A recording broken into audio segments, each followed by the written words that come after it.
jërëjëf Pape Abdoulaye maa ngi lay sant bu baax la gërëm di kontaan bu baax ci kàddu yi ma mujjee dégg parce que daf may permettre très rapidement ma xaw métitlu franchement distance bi ma gis entre ce discours extrêmement responsable et extrêmement focus sur ce que le président a dit et les deux discours précédents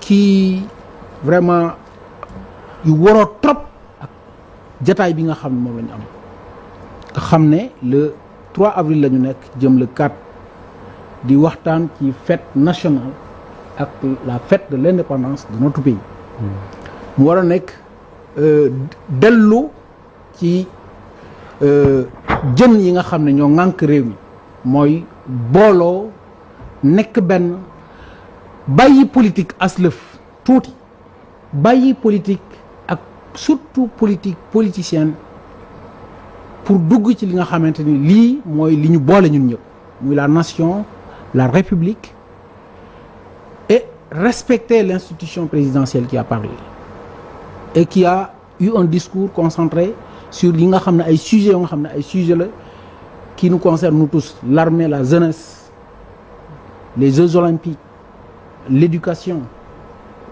les personnes handicapées.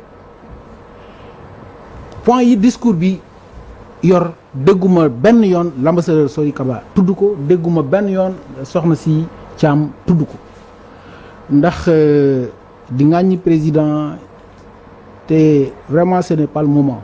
Je vous appelle à un peu plus de retenue, c'est pas le moment. Man mënoon naa jël parole aussi ne la carte d'égalité des chances bi ngay bëgg a ndamoo n'a jamais été une carte d'égalité des chances mais ça a toujours été une carte d'inégalité des chances. Tout le monde sait comment ça fonctionnait pendant des années. Nous sommes des Sénégalais ci dëkk yi ci Sénégal la ñu dëkk. On n'a même pas besoin de statistiques ku nekk fa nga dëkk boo demee di nga fa gis toujours comment les choses ont toujours marché. Si c'était bon vous ne seriez pas remercié en 2024. mënoon naa rappeler ay BRT. Moi j'ai vécu 5 ans en Éthiopie et avant de quitter l'Éthiopie j'ai fait un expressway mooy autoroute bi ñu am nii Diamniadio sur 345 kilomètres. Ça n'a pas coûté plus de 500 milliards de nos francs. Ici, on a un truc de moins de 100 kilomètres qui nous a coûté plus de 1000 milliards. Mënoon nañu nekk ci yooyu. Donc, je pense que ce n'est pas le moment du tout. Il en est ainsi du BRT. Il en est ainsi de tout ce qui a été cité ici comme gis nga l'État est une continuité. Nañu nañu rusante. Le président Macky Sall jaar na fi def na li mu mën. Am na lu ñu ko reproché. Si on parle de la paix en Casamance, on peut vite faire rappeler ici que avant d'aller régler la paix en Casamance, on a tué 80 personnes ici à Dakar.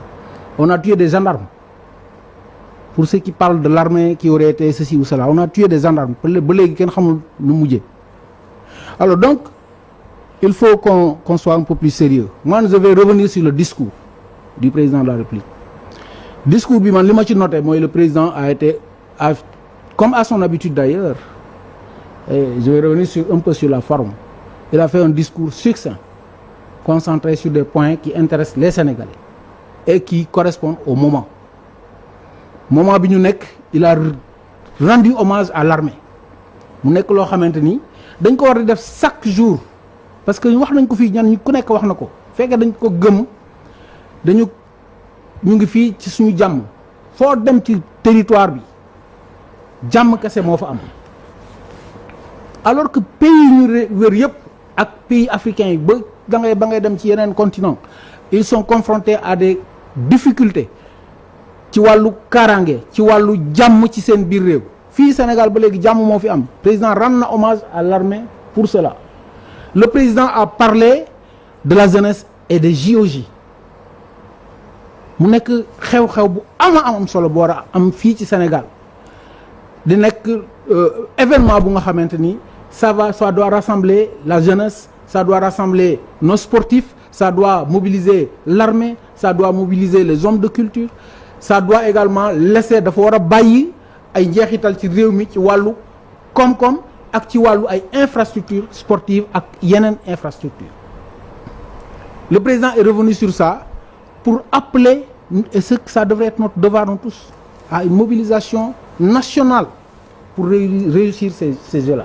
Pourquoi ñu bëgg fi bàyyi loolu ce jour-là au lieu ñu wax ak Sénégalais ci naka la ñu war a def ba mobiliser wu ba loolu amal ñu njëriñ ñu fas yéene nekk ci attaquer le président. Ça je l'adresse à mes chers débatteurs, Thiam, Madame Thiam et l'ambassadeur, mon grand frère, l'ambassadeur.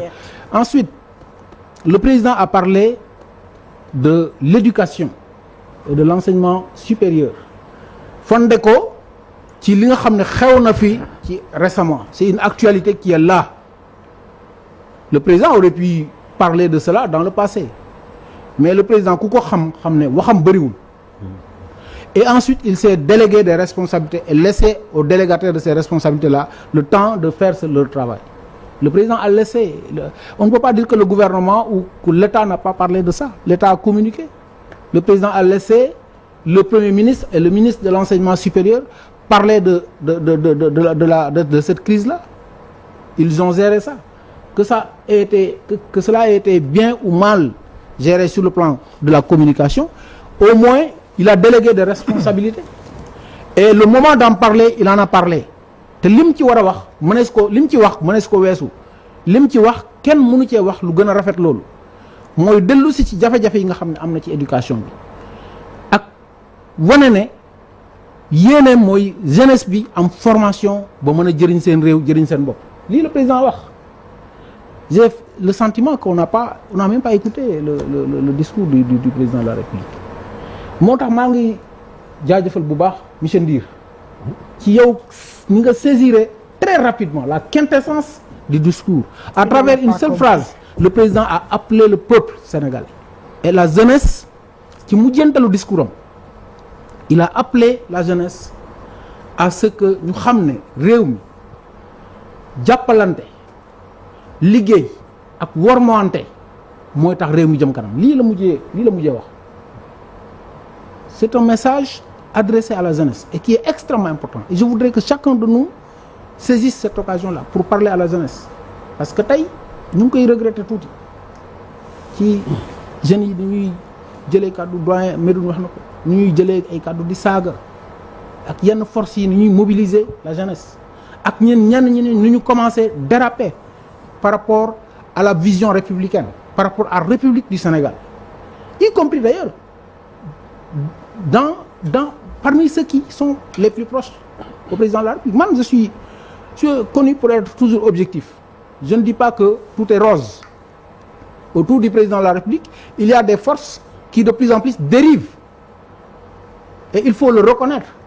Et c'est la quintessence du message de Monsieur le Président de la République quand il parle de la République. Il faut qu'au Sénégal, on revienne à nos valeurs républicaines qui sont constituées du respect envers les institutions républicaines, du respect de nos valeurs de kersa et de respect mutuel entre les Sénégalais, mais aussi d'un discours politique responsable. Et ça, moi je le destine principalement aux forces, à nos camarades qui se sont battus ba yegg au pouvoir.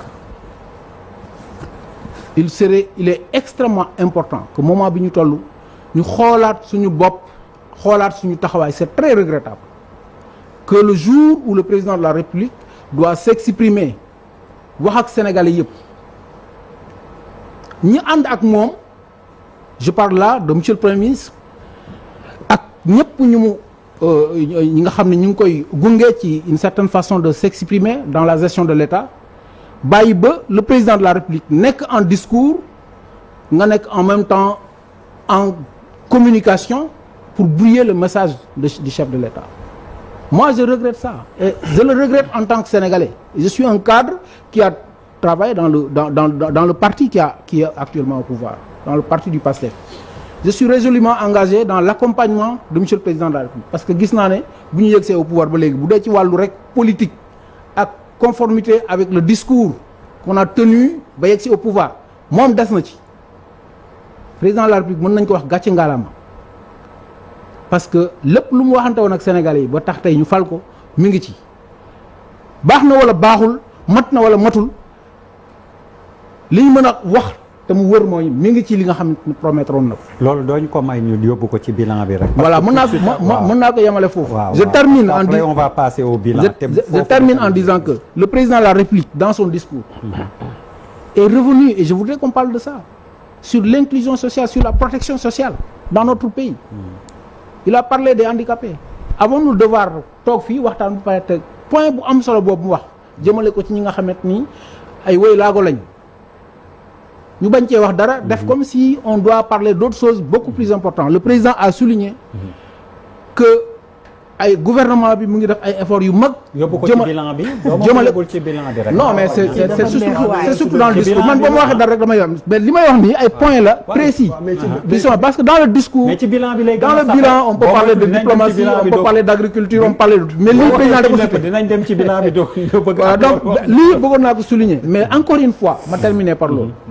nañu wàcc le débat. concentré ko sur li nga xam ne mooy l'essentiel. Nous sommes en train de nous adresser aux Sénégalais. Faisons en sorte que bu ñu dégloo bu ñu tëddee seen xel gën a dal. moo gën ñuy def un bilan très j'allais dire très méchant. pour 2 ans. alors que ñi koy def. ils peuvent aussi se souvenir de leurs 2 premières années. avec fierté. Bouba. Beaucoup de